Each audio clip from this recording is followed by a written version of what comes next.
Sorry? Sure. I'll give it.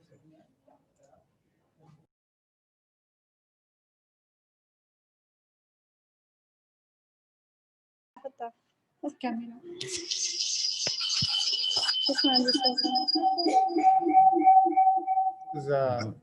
Okay, so people in the class, you can mute yourself, but yeah.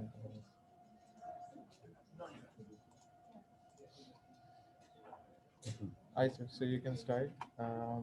I'll just go 5 minutes. I'll get the attendance here. Okay. So I can move the table a bit over here, so you It's can, okay. you It's can okay. control the people. Can you? Can I take out my USB now? Yeah, you can. Okay.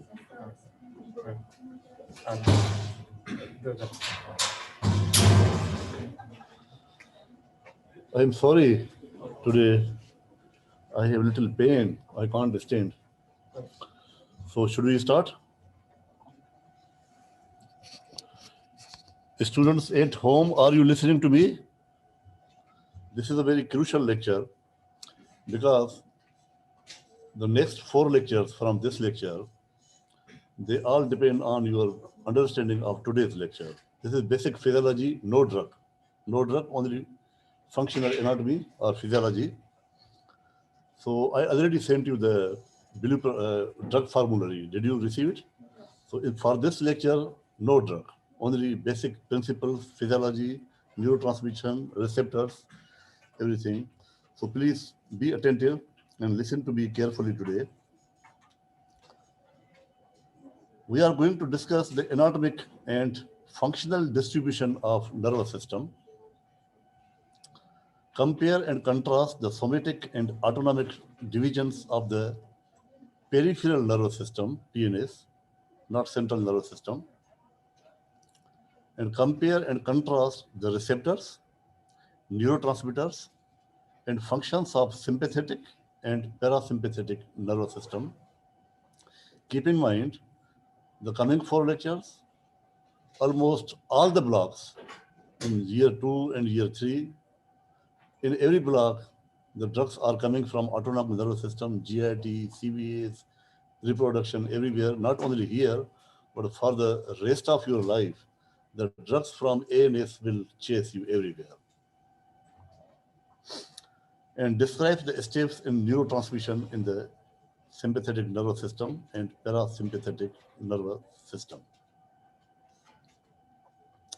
Briefly, although I know the neurosciences block comes in the semester 4, but based on your knowledge from your high schools, you know we have 2 basic organizations, anatomic and functional organization, central nervous system and peripheral nervous system. Okay, the central nervous system contains brain and spinal cord, and peripheral nervous system is all the nerves which come out of the brain and go towards the brain from the periphery. So this is the one which we are dealing with. We are not going to do with brain and spinal cord. That will be dealt in the coming block in neurosciences block in semester 4. Today we are going to deal with the receptors, transmissions, and various mechanisms over here in the peripheral nervous system. Okay, so today's focus is peripheral nervous system. Once again, let's focus on peripheral nervous system. It is again divided into based on the functional entities afferent or efferent. You know already. Afferent, mainly sensory, getting information from the periphery and bringing towards the center, afferent, and efferent, motor, getting orders from the CNS and bringing to the peripheral organs, efferent motor system. And then efferent is once again divided into 2 parts, somatic and autonomic nervous system. Any idea what is the difference between somatic and autonomic nervous system? Any idea? Voluntary. Somatic is voluntary, and autonomic is beyond, below your levels of consciousness. We'll discuss later on. So ANS is once again divided into sympathetic and parasympathetic. So today, forget about the efferent, forget about the central, within the peripheral nervous system, and then within that, we'll focus in this lecture on only efferent wing of the peripheral nervous system, only efferent. Okay. So differences between somatic and autonomic, as you rightly mentioned, somatic innervates skeletal muscles, autonomic supplies smooth muscles, cardiac muscle, and glands, mainly exocrine glands. Somatic, one neuron between CNS and effector organ, directly from the spinal cord to the muscle, innervates it. We'll see later on in the anatomy. And in ANS, basic difference. In function anatomy, it has two neurons. One coming out of the CNS, be it brain or spinal cord, and then where does it end? Ganglion. So before the ganglion, we call it preganglionic neuron or preganglionic fiber, and after the ganglion, up to the organ system, till the cellular level, it is a postganglionic fiber. So autonomic contains two types: preganglionic, terminating into ganglion, and then postganglionic fiber, where somatic, right away from the spinal cord to the skeletal muscle, single fiber. Okay, and then efferent arises from ventral hard cell, and efferent preganglionic arises from lateral hard cell in the spinal cord. And regarding the neurotransmitter, in somatic, it is only one, which is acetylcholine. In autonomic, there are two. We'll discuss where is the acetylcholine and where is the norepinephrine. So two, norepinephrine,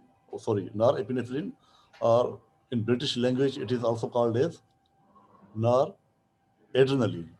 So noradrenaline and norepinephrine, they are the same, and acetylcholine, two neurotransmitters. Key points. The somatic nervous system is the part of the peripheral nervous system associated with the voluntary control of the body movements under your will through the skeletal muscles and mediation of involuntary reflex arcs.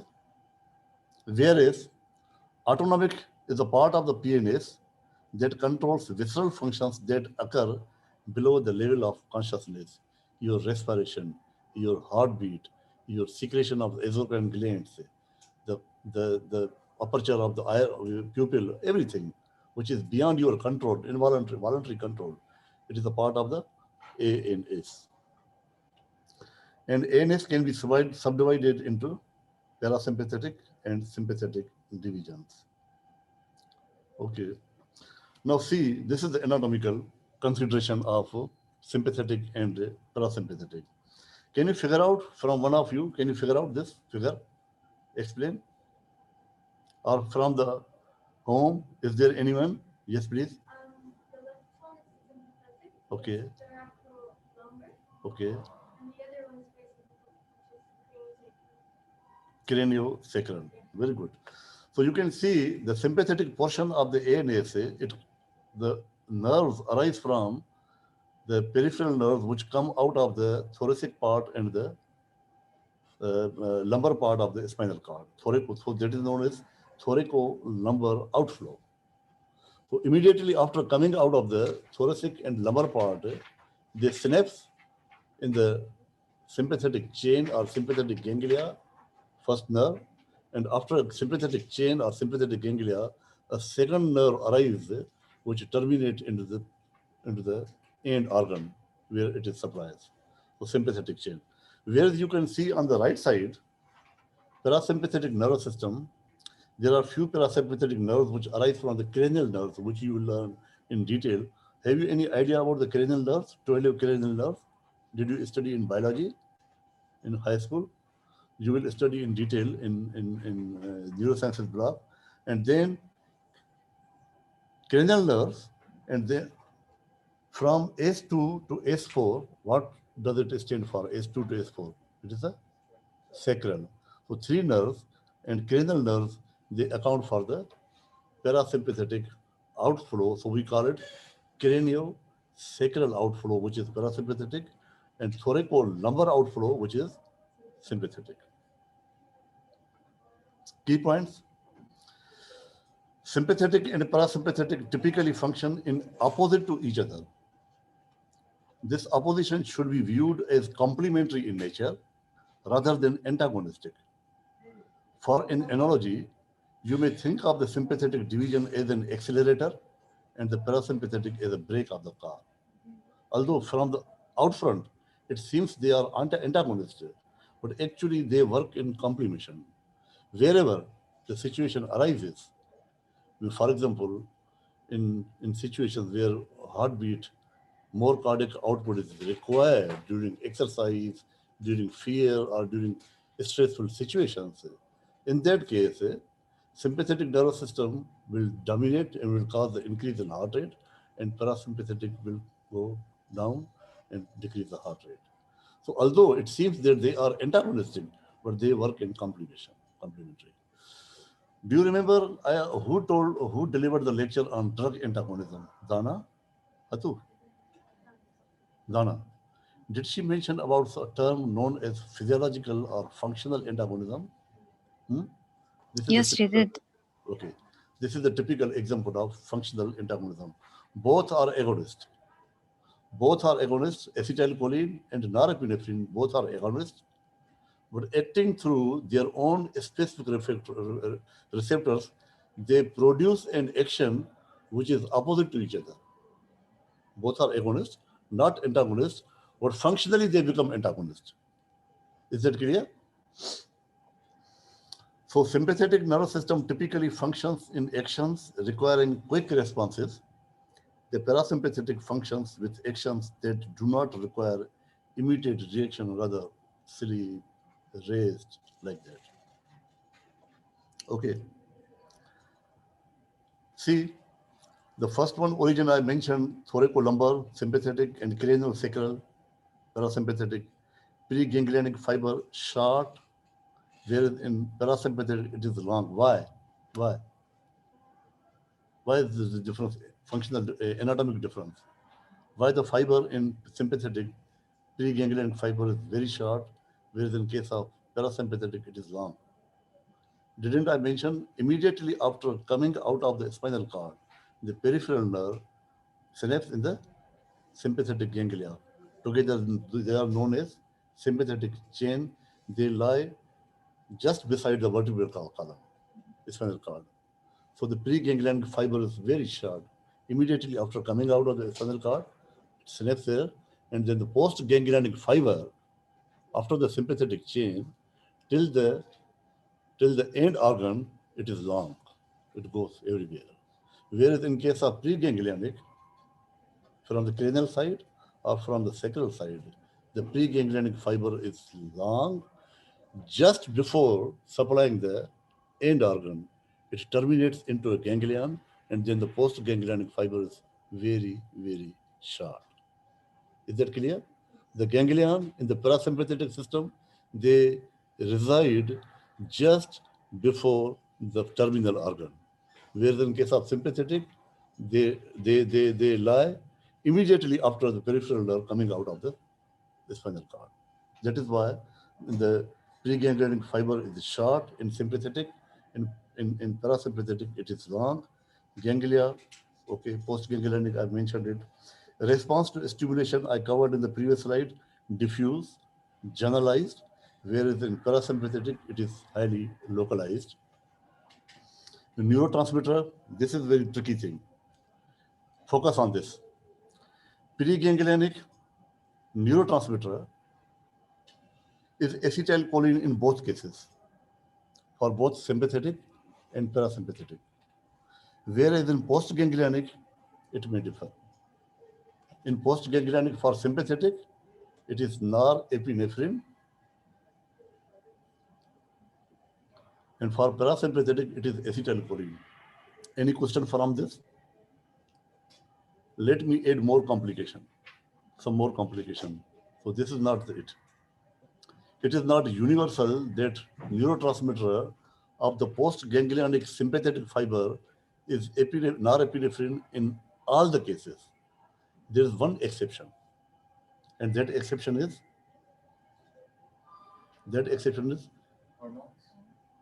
not hormones, only sweat glands. Only sweat glands where you secrete your sweating. So over there, although sympathetic fiber coming from the sympathetic nerve, but only and only there, the neurotransmitter is acetylcholine, not norepinephrine. Just keep in mind. Generally, the neurotransmitter for sympathetic nervous system is norepinephrine except serotonin. Is that clear? And important functions I mentioned already. Okay. What is a cholinergic neuron? Can you figure out the definition? Cholinergic neuron. Any neuron which, depending upon the neuron.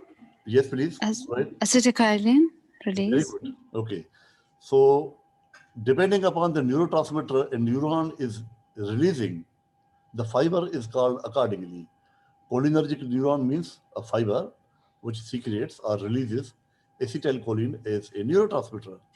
Adrenergic neuron is a neuron which releases norepinephrine as a neurotransmitter. Serotonergic, likewise. So there are dopaminergic. These are the neurons which secrete neurotransmitter. The next logical question is, would you call parasympathetic nervous system as a cholinergic system? Why? Why? Because parasympathetic nervous system, they release acetylcholine as a neurotransmitter. Simply. So parasympathetic nervous system and cholinergic system, they are synonymous. They are synonymous. Likewise, what is adrenergic neuron? As I mentioned, a neuron which releases norepinephrine as a neurotransmitter. The next logical question is, would you call sympathetic nervous system as adrenergic system? Why? Yes, we can. Because it doesn't only secrete. Okay. Norepinephrine. Someone from the home said yes. Who said yes? Can you respond, please? Me, please. Okay, so would you explain why would you say sympathetic nervous system is adrenergic neuron? Because most of the time they release adrenaline. Most of the time, but not all the time. Yes, not all Okay. the time. Except, as I mentioned, okay, Citric generally gland. generally you can say the sympathetic nervous system fibers are adrenergic in nature. It is synonymous most of the time, but keep in mind always there is one exception, that is nerve supply to sweat glands, where the neurotransmitter, although it is sympathetic, the origin is sympathetic neuron, but the neurotransmitter released is acetylcholine. Those fibers are known as sympathetic cholinergic, not sympathetic adrenergic. Is that clear now? Sympathetic cholinergic. So summary of the neurotransmission at peripheral nervous system. Parasympathetic nervous system, spinal cord, preganglionic fiber, acetylcholine at the ganglia, postganglionic fiber, and then acetylcholine at the effector organs, end organs, various organs. Sympathetic nervous system, three possibilities. Number one, preganglionic fiber, acetylcholine, as was the case, as I mentioned. Postganglionic fiber, what would be? Norepinephrine in most of the situations, various organs. But this is not all. Sympathetic nervous system, preganglionic, acetylcholine, postganglionic, acetylcholine, where? Sweat glands. Third possibility, you missed one thing, which is preganglionic, which is that sympathetic nervous system also modulates one hormone level, which is adrenal medulla. Acetylcholine, preganglionic. There is no preganglionic, ganglionic. Direct supply to adrenal medulla, and then adrenal medulla secretes epinephrine, which causes functions of various organs. So epinephrine and norepinephrine, they are very, very similar in various functions. Someone from who will cover, Dana will cover in the next lecture, adrenergic nervous system, alpha and beta receptors. She will tell you the difference between epinephrine and norepinephrine later on. But three possibilities with sympathetic nervous system. Acetylcholine in all the cases, preganglionic, postganglionic, norepinephrine to various organs, acetylcholine to sweat glands, and epinephrine as a hormone. Okay? And then we will also discuss separately in the last lecture will be somatic nervous system. No preganglionic, no postganglionic. It is not autonomic nervous system. It is somatic nervous system. Only one nerve, direct to the skeletal muscle. And what is the neurotransmitter? Acetylcholine. Direct. So this is the Bible for you. Always keep in mind. This is the Bible for you. Just memorize religiously everything here. Okay, let's move. Life cycle of acetylcholine. See, I have taken from Lippincott. Let's just go step by step. Why I am telling so, all these steps? Because later on in the coming 4 lectures, you will learn that there are various drugs which modify or alter each step. Okay, synthesis, destruction, uptake, like that. The first is synthesis of acetylcholine in the which neuron? Adrenergic neuron? Cholinergic neuron, from where the acetylcholine is released as a neurotransmitter. So acetylcholine is synthesized from choline and acetyl-CoA within the cytoplasm of the cholinergic neuron, and then once synthesized, it is taken into the secretory vesicles where it is stored. As soon as the depolarization takes place, action potential comes from the proximal neuron.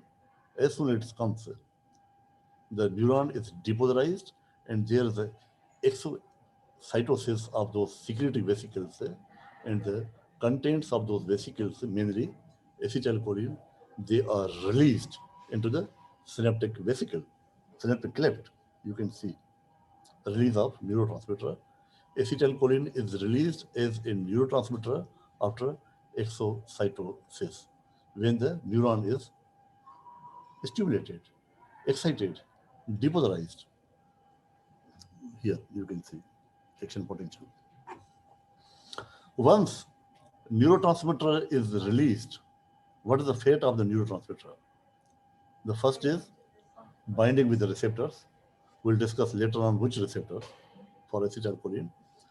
Binding with the receptors and producing a physiological response after binding with the receptor, or the action cannot continue for life.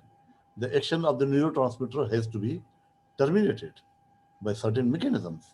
And those mechanisms, in case of acetylcholine, one major mechanism is there is one enzyme, very effective and efficient enzyme, present within the synaptic cleft. That enzyme is known as acetylcholine esterase, which hydrolyzes the neurotransmitter and terminates the effects of acetylcholine. And then, as a result of that hydrolysis, destruction of acetylcholine, choline is released, which is once again recycled, taken back presynaptically to the cholinergic neuron, and then that choline is reused to make new, fresh acetylcholine. So this is the way this neurotransmission works. Synthesis, storage, release, action at receptors, hydrolysis by acetylcholine esterase, and then recycling, 6 steps. This is true for almost all the neurotransmitters. Clear? Any question? Okay, good. Now, the next question is, what are those cholinergic receptors? Two types, nicotinic and muscarinic. Nicotinic and muscarinic. There are subtypes of nicotinic and muscarinic. Nicotinic are of two types, AIM. It AIM stands for muscle, skeletal muscle. Logically, where would they be?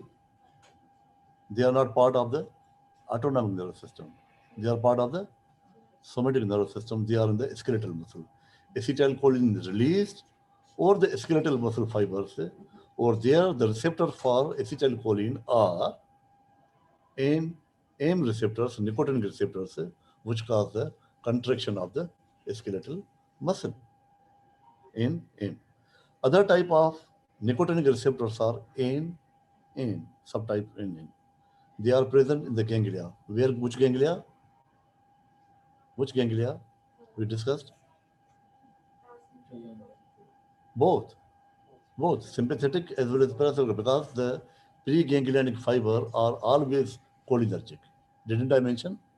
The release is always of acetylcholine. So over there in the ganglia, preganglionic fibers, they are always cholinergic, and the receptors over there are in nicotinic subtype A. All ganglia over there. Be it sympathetic, be it parasympathetic, doesn't matter. So these type of nicotinic receptors, and muscarinic are of mainly three types, which are clinically important. AIM1, central nervous system, gastric, stomach, gastric secretions. AIM2 in the heart. What function do they perform in the heart? What function do they perform in the CNS? What function do they perform in the stomach? We'll discuss in the later slides. Just keep in mind just the distribution and localization of those receptors. Okay, we discussed nicotinic, muscarinic AIM1 in the CNS and stomach, AIM2 in the heart, AIM2 in the all smooth muscles. All smooth muscle, bronchial smooth muscle, uterine smooth muscle, like that. Okay, intestinal smooth muscle, and then exocrine glands. Okay, all secretions.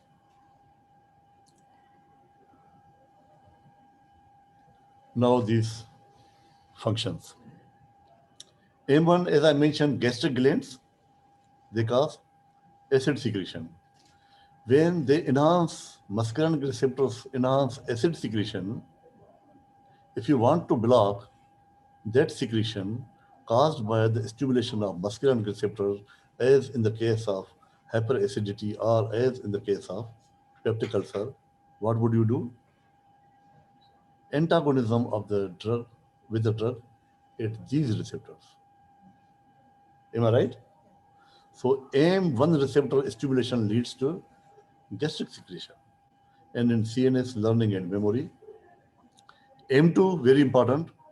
In SA node, as a result of stimulation of AIM2 receptors in SA node, there is a decreased heart rate. Decreased heart rate, and SA node is the pacemaker of the heart, you know already. So decreased heart rate. In AV node, activation of AIM2 receptors in AV node leads to decreased conduction velocity. And in CNS, tremors, in smooth muscle, they cause contraction.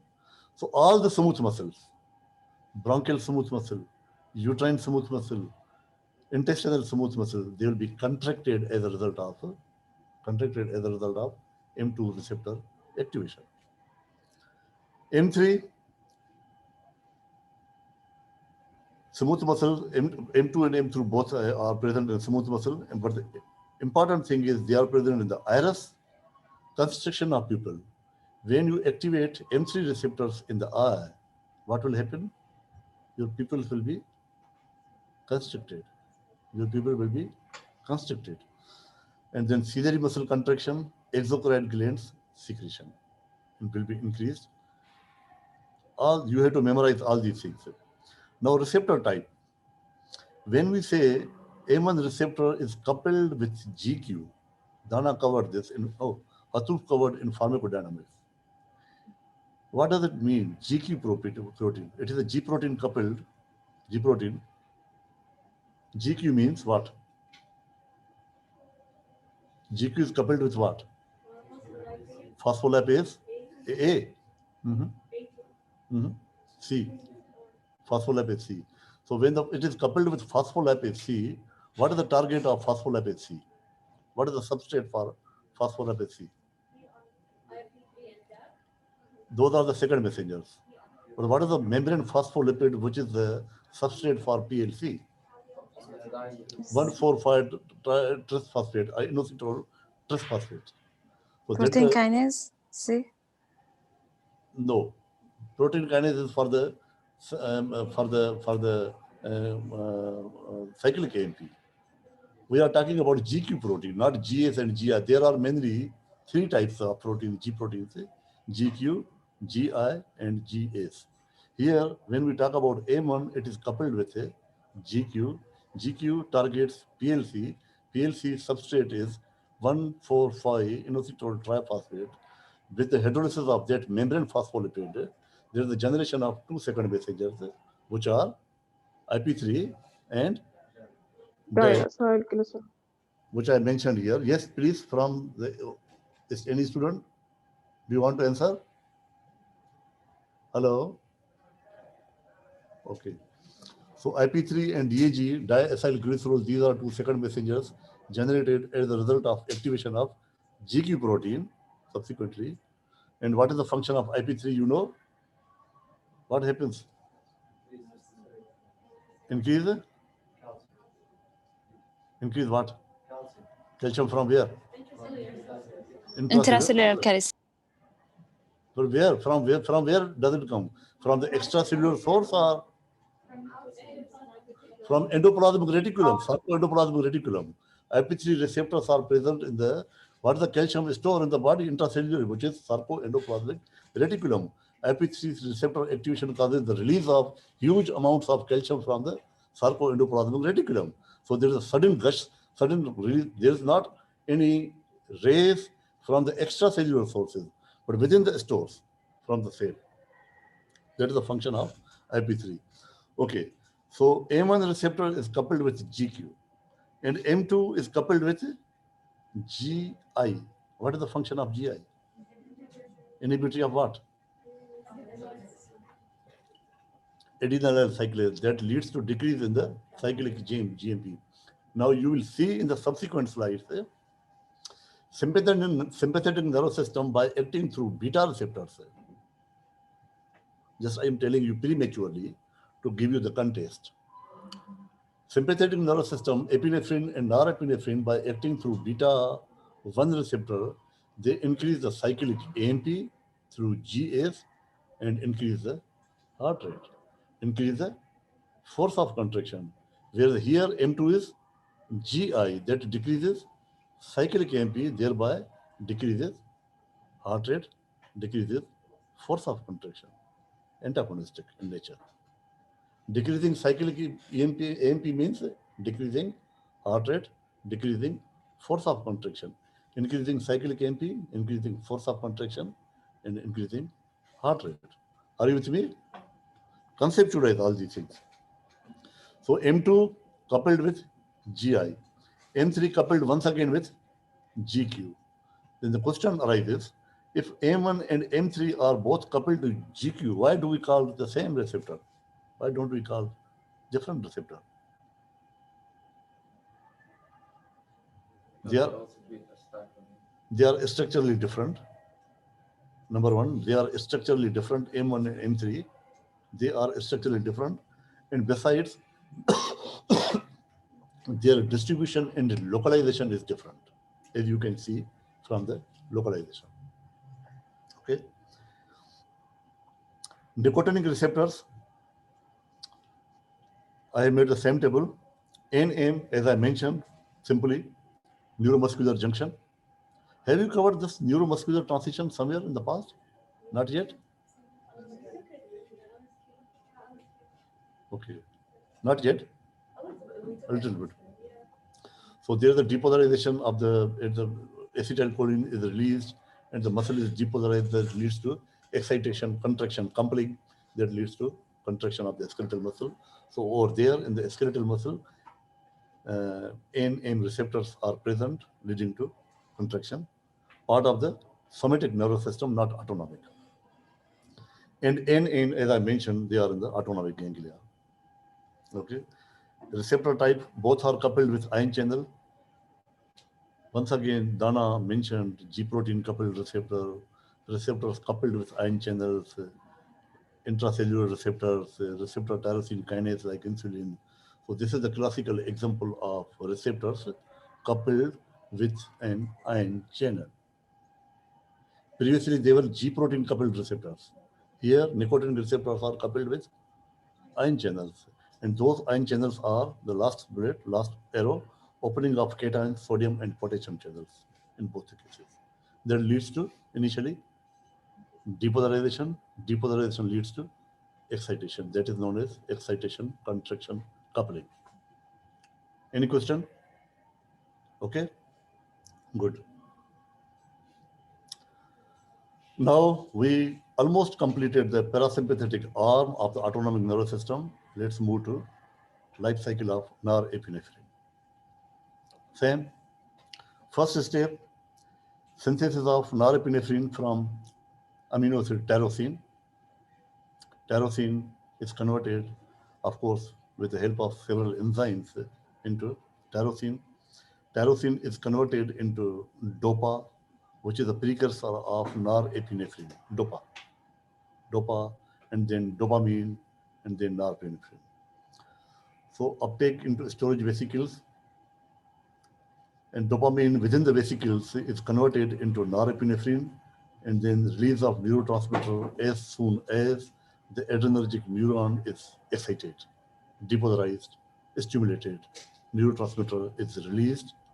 And as in the case of acetylcholine, as soon as the neurotransmitter is released into the post-synaptic cleft, it binds with the receptors. And receptors we will discuss. In case of acetylcholine, they were nicotinic and muscarinic. Over here, they are entirely different, alpha and beta. So binding of norepinephrine with its receptors, which are known as adrenergic receptors, physiological action happens. As in the case of acetylcholine, now epinephrine has to be removed. The action needs to be terminated. One mechanism is removal of norepinephrine uptake into the presynaptic neuron, and other mechanism is like metabolism within the synaptic cleft. What is the recap? What is the enzyme responsible for metabolism or hydrolysis of acetylcholine? Acetylcholine esterase. Over here, there are two enzymes: COMT, catechol-O-methyl transferase, or MAO, monoamino oxidase. Okay, MAO and COMT, catechol-O-methyl transferase. So the norepinephrine is released after performing some action at the receptors. It is destroyed. Some is retaken, recycled back into the neuron. So this is the way the action of neurotransmitter is over. Okay. Now receptors. Adrenergic receptors, once again, two types, not nicotinic, not muscarinic, alpha and beta. Alpha are of two types. Sorry. Okay. Alpha are of two types, alpha 1 and alpha 2. This is very, very strange thing. Keep in mind. Beta are of three types, beta 1, beta 2, and beta 3. Where are those present? Any idea? Do you have some prior information? Any prior information? In heart. Okay, in heart, beta 1 in the heart. Okay, each receptor has a specific localization and a specific function accordingly. First of all, signaling mechanism. Alpha 1, once again, like M1 and M3, they are coupled with GQ. GQ means increase in the second messenger, IP3 and DAG, and increase in calcium. So the function will be produced accordingly. Alpha 2, like M2, it is GI, decrease levels of cyclic AMP, GI. Beta 1, beta 2, and beta 3 all are GAs. Didn't I mention previously, 5 minutes ago? In the case of M2, what did I mention? M2 receptors, where are those? M2 receptors in the heart. How they are coupled? Which G protein receptor? G protein? GI. So GI means decrease cyclic AMP.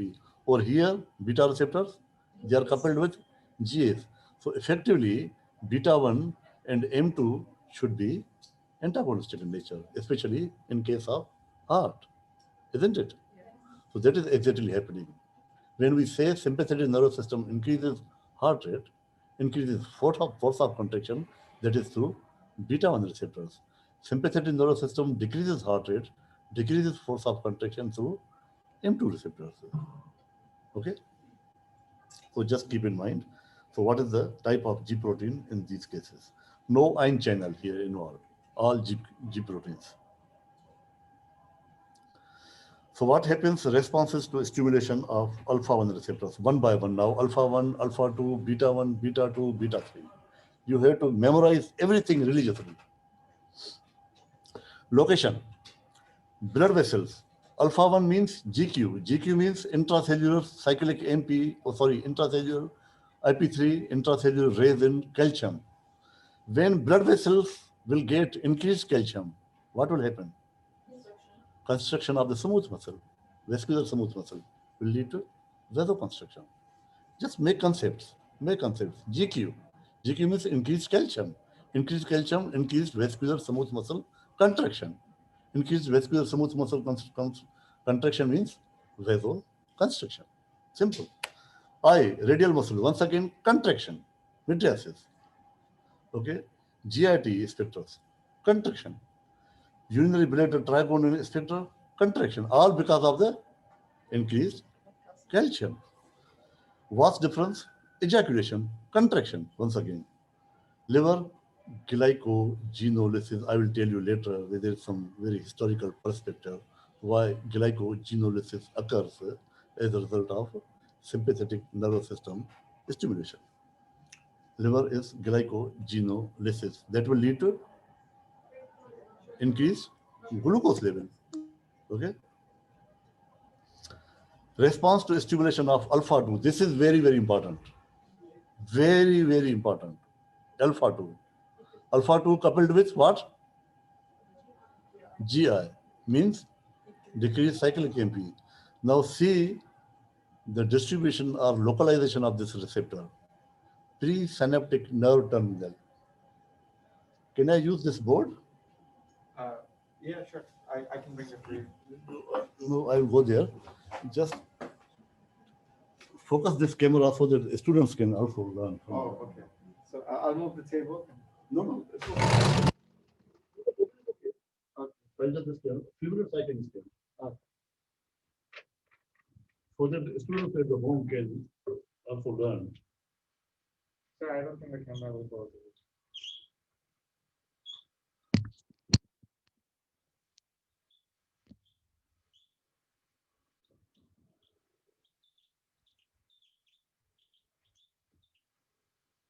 Presynaptic adrenergic neuron, which releases neurotransmitter. Can they hear? Yeah, they can hear, but they cannot see. Presynaptic neuron, which releases epinephrine. Doctor, can you move the camera to the right? Can you move this camera? Is it possible? No, this is the maximum. I can move the board over here so you can draw over here. This is very important. They should know.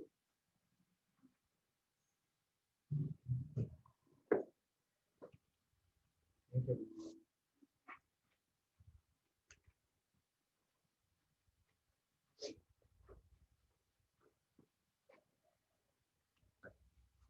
So you can draw over here in the middle.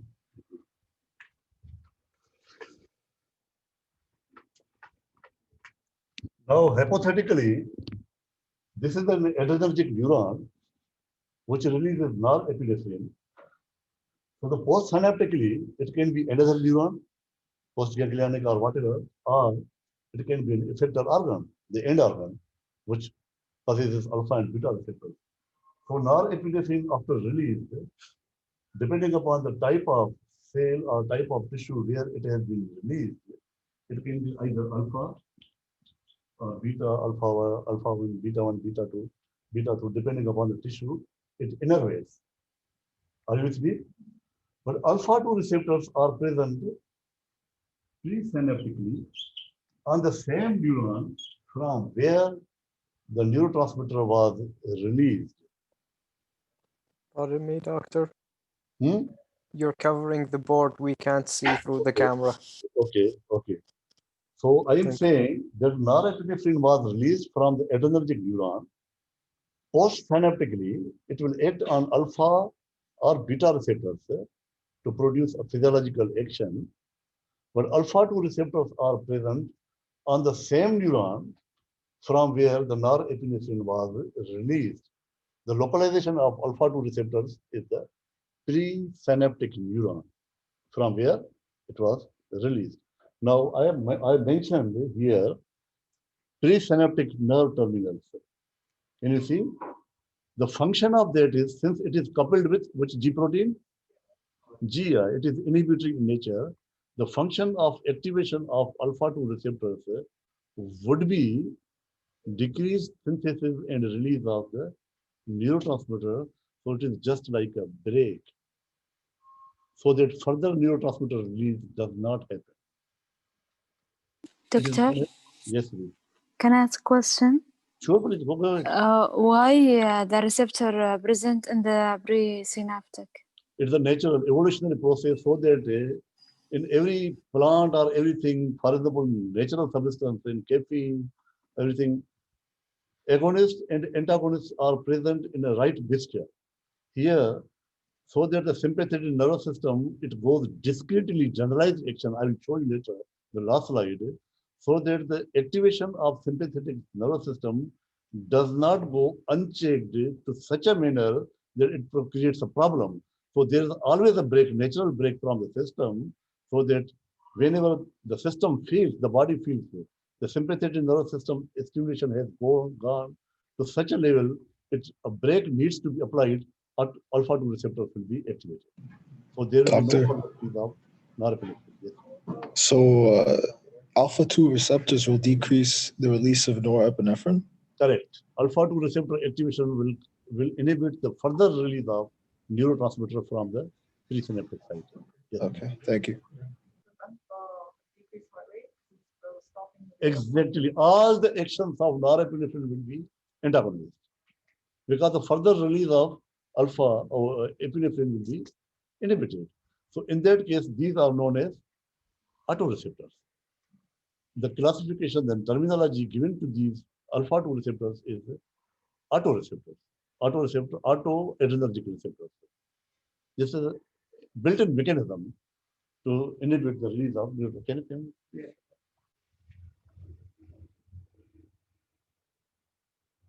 Thank you. So now, did you get this concept? The stimulation of alpha 2 receptor, they are not present at the postsynaptic sites.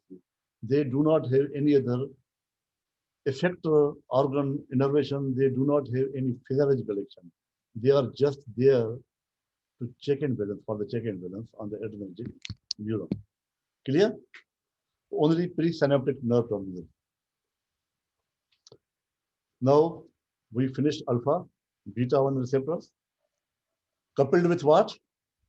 Beta 1, G, S. So increased cyclic AMP, increased cyclic. So they are present in the heart. Increased cyclic in the heart means increased heart rate, increased conduction velocity, increased force of contraction. All these are due to increased cyclic AMP. And then in the kidney, the renin release, in the ciliary epithelium, aqueous humor production, which is very, very important in the next block, next semester, when we will discuss the drugs used in the management of glaucoma. Okay. beta 2 locations, blood vessels to the skeletal muscles. Now, this is also, do you have lecture at 3 o'clock, 4 o'clock? If I take 5 minutes more, okay. Now, alpha 1 receptors. What is the difference between alpha 1 receptors and beta 2 receptors in terms of blood vessels? Didn't I mention blood vessels over there in the alpha 1? Should I go there? See, blood vessels, vasoconstriction. And over here, blood vessels, vasodilatation. Is that a mistake? Maybe?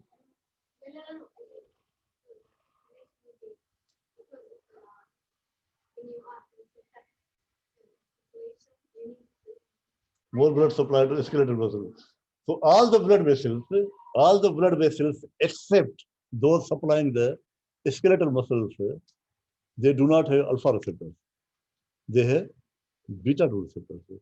And over there, epinephrine and norepinephrine acting at beta 2 receptors causes vasodilatation. And acting through alpha 1 receptors causes vasoconstriction. Alpha 1 coupled to GQ. GQ means constriction. Beta 2 coupled with GA. GA coupled with cyclic MP. Cyclic MP is someone from the PKA, relaxation, vasodilatation. Am I right? Here we are dealing with cyclic MP. Cyclic MP, vasodilatation. The receptor is different. If someone asks you, what is the function of epinephrine and norepinephrine on blood vessels, the answer is not absolute. It may cause vasoconstriction acting through alpha 1 receptors, or it may cause vasodilatation acting through beta receptors in vessels supplying the skeletal muscle. Clear? Now I will tell you once again the last slide, the overall general, why these differences are happening. Uterus, relaxation, bronchial smooth, you see, alpha 1 GQ, everything contraction. Cyclic MP, everything relaxation. Bronchial smooth muscle, relaxation. Liver, glycogenolysis. Ciliary epithelium, aqueous humor production. Beta 3, only one function, lipolysis in adipose tissue. Now summary, all those functions we discussed, I summarized in one table. Do I need to go? These are the same. Sympathetic nervous system and parasympathetic nervous system, mostly they are opposite in nature, functional antagonism, acting through different receptors, but the action produced is opposite. Okay? So now this one. If you encounter this situation, what would you do? What would you do? Yes. If you are in the jungle and you encounter a lion, you will fight or run away. You have two possibilities. There are two possibilities, two options.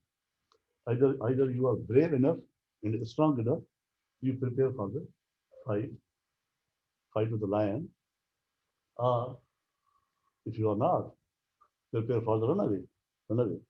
Two options, not third. So the human body has evolved. The villas, the homes you have now, currently, you are not in jungle. Our body is accustomed to fighting with predators, lions, and so many animals millions of years ago. We have evolved. So sympathetic nervous system has evolved in those situations of either you fight or you flight. This is known as system of the either flight or fight phenomenon.